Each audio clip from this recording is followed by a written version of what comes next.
Hey guys, Killhour here, and today we're going to take a look at a pretty basic 2x2 design, but with a twist that I haven't seen before. So let's take a look inside. Right away walking in, you can see that this is a pretty simple base. There's not a lot of room to work here. This is probably good for a solo or 2 players at most. Pretty simple design. You have a 2x2 in the center with your basic loot room, and just enough room for all of your necessities. Really nowhere you could hide something in here or do anything unusual.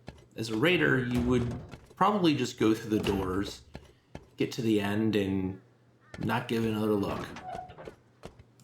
Of course, that's what we're counting on. But if you look closely at this level 3 workbench, you'll see that you have the normal storage underneath, but to the left of that, you have some more storage kind of tucked away in the back. And if you jump up above, you can see that there's actually a door frame here that you can open.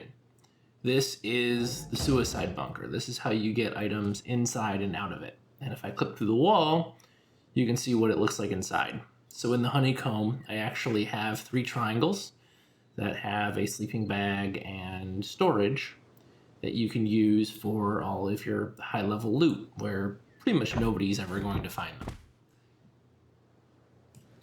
So why a suicide bunker? Well, honestly, I think suicide bunkers are underrated. Bunkers in general are overpowered in Rust, but every time you see one, it's typically a stability bunker. And I think that comes down to 2 reasons. Number 1, stability bunkers are easier to hide. Most suicide bunker designs require a fairly obvious way of getting loot in and out. And so as soon as a raider sees it, they know that you have a bunker there, and they're going to put in the extra effort to get in there. Number 2, suicide bunkers tend to be easily moved. They all rely on some sort of container that's used to move equipment and items in and out. If this container can't be replaced from outside the bunker, then it's possible for an attacker to destroy it, rendering the bunker useless. The first issue is obviously solved by hiding the entrance behind a level 3 workbench. But the second issue is actually solved here as well. Even if the box that is used to pass items into the bunker is destroyed, another box can be placed from outside of the bunker without having to destroy anything else.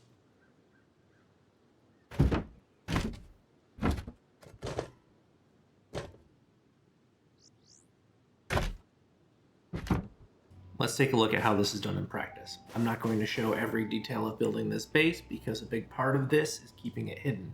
And if people have seen this video and you copy it exactly, they'll know what's going on. So take the ideas in this, but remix them to fit your own design. I like to start with a 2x2 surrounded by triangles on all sides. This will give you even honeycomb all the way around and in a very compact footprint.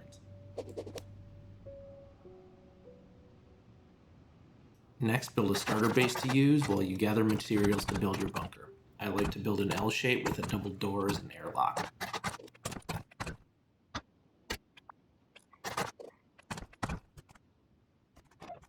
This room will get 2 doors. One will be the entrance to main loot, and the other will be the entrance to the bunker. Next, wall in your bunker and your base entrance.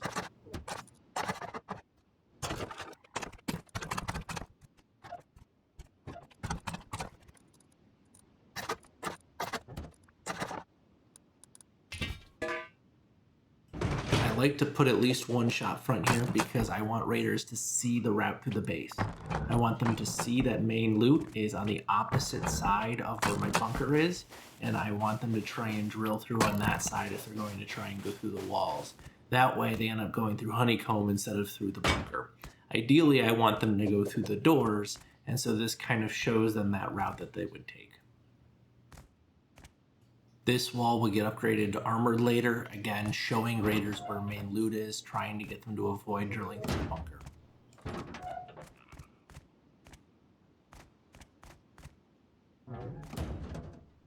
As for what to do with the bunker itself, you can pretty much use this entire space as long as you leave room for the box in front of the door.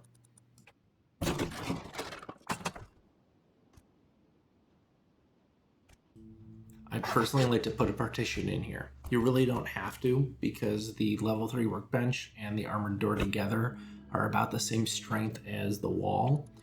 but I find that raiders, if they see the door, will go through the level 3 workbench and then through that door, and then they'll be greeted by this, and it really tends to piss them off.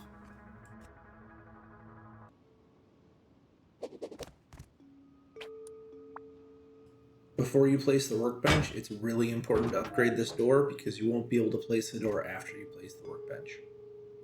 The workbench placement itself isn't super precise, just try to get it in the middle so you can't see the door frame on either side.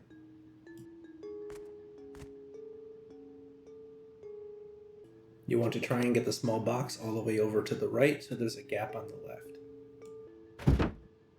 Now you'll want to turn the other small box sideways so it can fit in the doorway, but you'll notice that it still gets blocked by the frame. You could place the box behind the door frame, which is fine, but then you'll have to open the door whenever you want to put something in the box, and remember to close the door when you're done. Instead, I recommend upgrading the door frame to armored. That way you can place the box directly against the back of the level 3 workbench.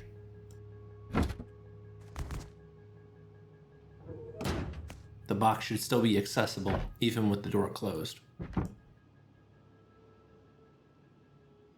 Another reason to use an armored door frame is visibility.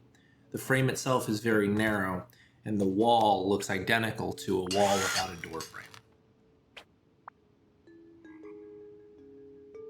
For the same reason, I don't recommend using sheet metal. Sheet metal door frames look completely different from sheet metal walls. Lastly, you want to make sure your soft side is facing in. It barely makes a difference as far as strength, but if you have the hard side facing in towards you, it'll be very obvious that you're trying to hide something behind there. Make sure to upgrade the rest of main loot to match so that it's not so obvious.